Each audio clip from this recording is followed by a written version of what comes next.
Have you ever noticed how most older people pick up uglier behaviors without even realizing it? It happens slowly, and most don't see it until it's already affected their relationships. In this video, we're uncovering 9 ugly behaviors most people unknowingly do more as they age. That's not a reason to feel shame. It's a reason to pause, reflect, and choose better. These behaviors aren't always loud or obvious. They're often wrapped in routine, disguised as just the way I am. But if left unchecked, they can erode relationships, dim your influence, and ironically leave you feeling more isolated in a stage of life that should be rich with connection. Stay tuned until the end, because what you'll find in this list might not just challenge your assumptions, but help you build a stronger, more respected presence in the years ahead. You'll discover how tiny behavioral shifts can create powerful changes in the way others see you, and more importantly, in how you see yourself. Let's get started. Number 1. A growing tendency to dwell on the negative. One of the most common behaviors that creeps in quietly with age is an increased focus on the negative. It can start so subtly, maybe with a few more complaints about the weather, the cost of things, or how things used to be better, but over time it can shape the entire tone of how you're perceived. And the sad part is many people don't even realize it's happening. When you spend more time pointing out what's wrong than what's right, others begin to associate you with heaviness, with gloom, not because you're unkind, but because the emotional atmosphere around you becomes harder to breathe in. And the irony is many older adults have so much wisdom and insight to share, but it gets drowned out by a tone that feels draining rather than uplifting. It's important to understand that this habit doesn't always come from a bitter place. In fact, it often stems from disappointment, unhealed loss, or a sense of being left behind. You may be mourning the loss of energy, of friendships, of clarity, and that grief can come out sideways through complaints, sarcasm, or criticism. But while the feelings are valid, the expression of them, especially when it becomes a default setting, can be deeply alienating. For example, when you're at a dinner with family and the first thing you mention is how the food isn't like it used to be, or how loud the music is, it shifts the emotional tone instantly. People don't feel inspired or comforted, they feel deflated. And if that becomes a pattern, they may start to avoid those conversations altogether simply to protect their own emotional state. What makes this behavior so ugly in truth is not its intention, but its impact. It sends the message, however subtly, that life has more to complain about than to be thankful for. And the more often that message is repeated, the more it affects your relationships, your mood, and even your health. Because the brain, especially in older age, becomes more sensitive to repetitive emotional states, that negativity, even when casual, becomes a mental loop that shapes everything else. And here's the hard truth. The more you dwell on what's wrong, the less room there is for others to show up with what's right, the less they feel safe, welcome, or excited to be around you. It's not about faking positivity or pretending things are perfect. It's about remembering that gratitude, warmth, and lightness don't expire with age. They remain a choice, and they matter more than ever. Number 2. Interrupting or dominating conversations without realizing it. As we get older, many of us carry with us decades of stories, lessons, and opinions. And that's a beautiful thing, until it begins to spill out in ways that unintentionally silence others. One of the behaviors that tends to increase with age is the habit of interrupting or talking over people, not out of disrespect, but from an eagerness to share, or from the belief that your insight is more useful than their sentence. The problem is, when this behavior becomes common, it doesn't come across as wise, it comes across as dismissive. People begin to feel like what they're saying doesn't matter, or that they're being corrected rather than heard. And that dynamic can create emotional distance, especially with younger people who are already trying to find their voice. It often starts from a place of passion. You hear someone mention a topic you've lived through or know well, and before you realize it, you're jumping in with, "Oh, I know exactly what you mean," and launching into your own version. You may think you're relating, but in that moment the other person feels erased. Or let's say your adult children are discussing how they're raising their own kids, and before they've finished a sentence, you chime in with advice or judgment. Even if what you're saying is accurate, The way it's delivered through interruption rather than invitation can make them feel like they're being corrected rather than supported. It's not about suppressing your voice or walking on eggshells. It's about learning to pause, to really listen, and to wait until someone is finished before responding. That simple shift from speaking to connecting can make all the difference in how others receive you. There's a quiet kind of power in letting others speak first. It signals respect. It shows maturity that doesn't need to prove itself. And ironically, it often leads to others asking for your thoughts rather than bracing against them. And remember, conversations aren't competitions. They're invitations to see one another, to understand one another. When you give someone the full space to finish their thoughts, you give them a gift far more meaningful than any advice you could offer. If you're still watching this video and finding these insights valuable, please comment number 2 below to let me know you're here. And if you haven't subscribed yet, I recommend you subscribe and turn on the bell so you don't miss any videos. Your support helps us continue creating good content to inform and inspire you. Now let's move forward. Number 3. Speaking harsh truths without considering timing or tone. There's a belief that as we age, we earn the right to say what we want, how we want. And while there's truth to the idea that age brings freedom, there's also a cost when freedom turns into disregard. One of the behaviors that becomes more common over time is the habit of saying things bluntly, even when they don't need to be said or when they could be said with more care.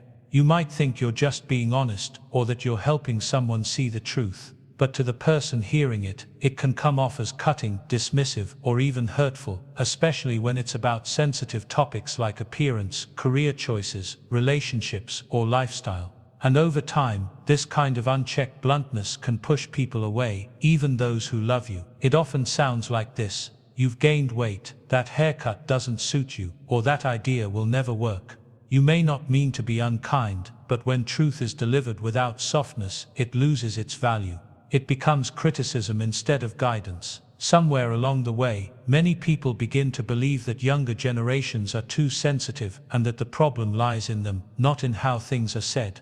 But consider this: if people consistently react poorly to your words, perhaps the message isn't wrong, but the method is. Tone matters, timing matters, and most of all, intent must come wrapped in compassion if it's to be received. Take a moment to recall the people you respect the most in life.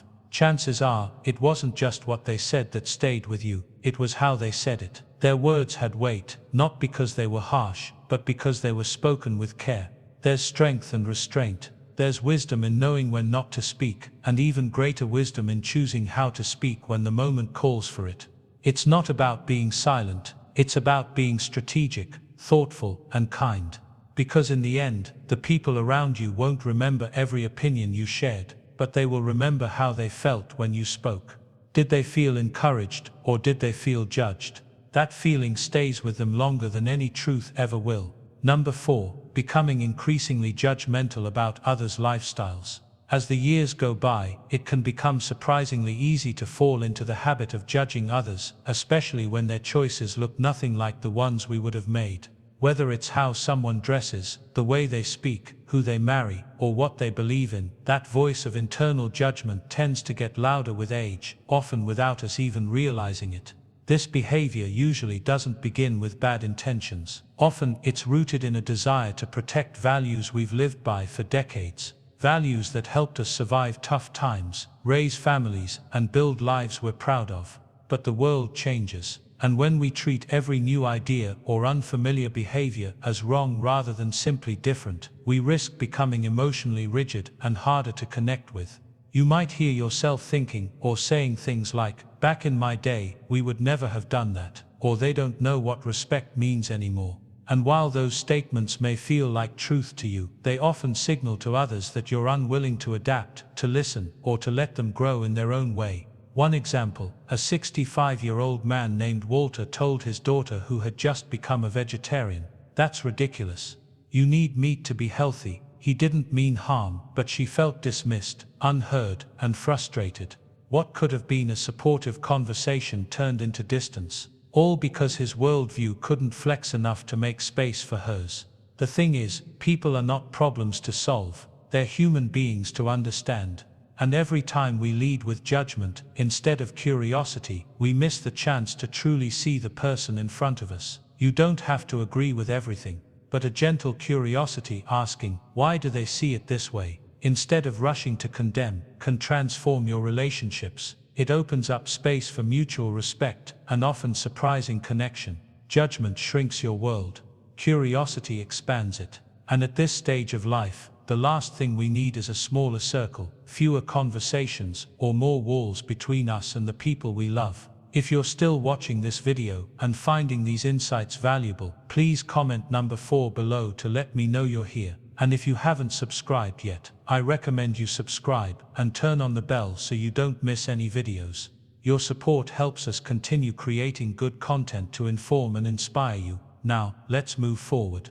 Number 5. Refusing help even when you need it. One of the most stubborn behaviors that creeps in with age, almost without warning, is the refusal to accept help. It's subtle at first. You might brush off someone's offer to carry a heavy bag, fix something around the house, or drive you somewhere, and it sounds noble, independent even. But over time, this resistance can become isolating. You see, we grow up learning that strength means doing everything ourselves, that needing help somehow makes us weaker, less capable, or worse, less respected. But here's the truth. As we get older, real strength starts to look very different. It's not in how much we can lift or how long we can drive. It's in our ability to adapt, to accept love and action, and to let others in. When you consistently push help away, what you're really doing, though you may not mean to, is rejecting connection. You're saying, I don't want to need you, when the people in your life are saying, I want to be needed. Whether it's your children, your neighbors, or your friends, the people offering help aren't doing it out of pity, they're doing it out of care. I once knew an 82-year-old named Harold, who lived alone after his wife passed. His son would call and offer to come by, run errands, even cook. But Harold kept saying, no need, I'm fine. Not because he was, but because he didn't want to burden anyone. What he didn't realize was that his son began to feel helpless and unneeded, and that distance grew silently between them. Letting people help you doesn't make you a burden, it makes you human. It gives others the gift of giving. It deepens trust and reminds them, and you, that you still matter, not just for what you do, but for who you are. The irony is, many older folks love helping others. They light up when they can share wisdom, offer advice, or lend a hand. But they forget that the younger generation feels the same way. When you accept help, you're not taking, you're giving too. You're giving others the chance to love you in a tangible way. So the next time someone says, let me help you with that, don't see it as weakness. See it as a moment of connection, a quiet act of love. Because aging well doesn't mean doing everything alone. It means knowing when to lean, and letting that leaning bring people closer, not further away. Number 6. Talking more than listening in conversations. There's a quiet shift that tends to happen with age. Especially when you've lived a full, rich life. You have stories, lessons, and wisdom built up over the decades. So when conversations begin, it's easy to slip into telling mode. Sometimes without even realizing it, you stop listening and start broadcasting. At first it feels like connection. You're being generous with your experience. But over time, if you're always the one talking, people around you may start to feel invisible, especially younger folks who might already feel hesitant to speak. They begin to feel that your stories leave little room for theirs. And it's not just about age gaps. Even friends, siblings, or longtime partners can feel the imbalance when one person dominates a conversation. Listening is more than being quiet while someone else talks. It's an active choice to make space for someone else's world, even when yours is full. When you interrupt, finish someone's sentence, or circle the conversation back to your own experience, it sends a subtle signal: what I have to say matters more. Again, not out of arrogance, but often from habit. You've seen more, you've endured more. But if that becomes the default, you lose the gift of fresh perspective. Take, for example, a woman named Janice, 74, who was chatting with her granddaughter about a recent breakup. Every time the young woman opened up, Janice responded with her own stories: how dating used to be, what men were like back then, and how she handled heartbreak. It came from love, but it missed the mark. What the granddaughter really needed was presence, not a lecture.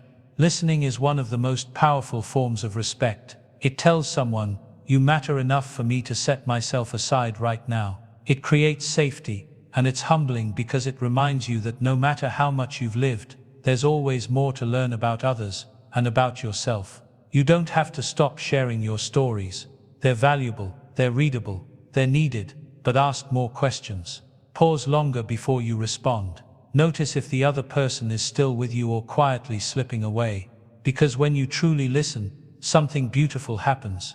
People open up, they relax, they trust you, and in that space, real connection forms, not just between two voices, but between two hearts. If you're still watching this video and finding these insights valuable, please comment number 6 below to let me know you're here. And if you haven't subscribed yet, I recommend you subscribe and turn on the bell so you don't miss any videos. Your support helps us continue creating good content to inform and inspire you. Now let's move forward. Number 7. Making negative generalizations about younger generations. One of the easier traps to fall into with age is forming sweeping opinions about young people these days. It starts with a few observations. Maybe someone doesn't hold the door open, or they're glued to their phone during dinner. Before you know it, you've lumped an entire generation into a single judgment: lazy, disrespectful, selfish. But here's the thing, those generalizations aren't just unfair, they quietly rob you of deeper relationships and fresh perspectives that could genuinely enrich your life. Let's face it, every generation thinks the one coming after it is missing something, and it's not new. Folks in the 1950s thought teenagers were unruly and wild. In the 1980s, elders said, "Kids today don't know how to work."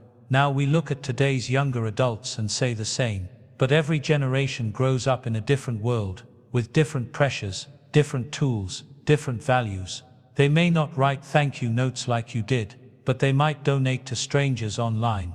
They may not work the same job for 40 years, but they might be balancing 3 careers while caring for their parents and raising kids.